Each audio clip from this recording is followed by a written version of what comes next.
EU accused of leaving devastating copyright loophole in the AI Act.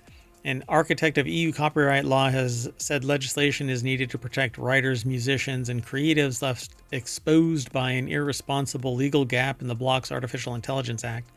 The intervention came as 15 cultural organizations wrote to the European Commission this week warning that draft rules to implement the AI Act are taking several steps backwards on copyright, while one writer spoke of a devastating loophole. I'm really curious what it is.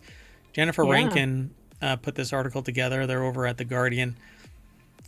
So Voss said a legal gap opened up after the conclusion of the EU's AI Act, which meant that copyright was not enforceable in this area. What I do not understand is that we are supporting big tech instead of protecting European creative ideas and content.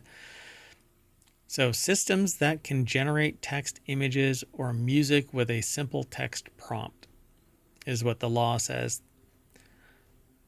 Axel Voss, a German center-right member of the European Parliament who played a key role in writing the EU's 2019 copyright directive, said that the law was not conceived to deal with generative AI models.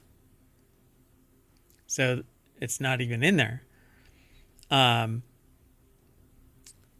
The EU's AI Act, which came into force last year, was already in the works when ChatGPT, an AI chatbot that can generate essays, jokes, and job applications, burst into public consciousness in late 2022, becoming the fastest growing consumer application. Voss said that he had been unable to get majorities of EU lawmakers to ensure strong copyright protection when the issue emerged in the late stages of negotiating the AI Act.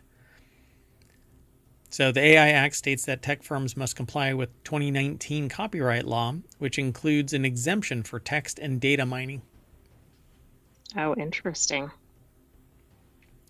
Very interesting. The introduction of the TDM exemption, text and data mining exemption, is that in the AI Act was a misunderstanding. This view was reinforced by a significant academic study last year by the legal scholar Tim Dornis and the computer scientist Sebastian Stober, which concluded that the training of generative AI models on published materials could not be considered a case of text and data mining, but copyright infringement. But this is last year. What's being enforced is 6-year old law. Right. So that's the first problem. Right. I Yep. mean, there wasn't even really generative AI out there when, Right. right? That's part of the problem. It needs to catch up.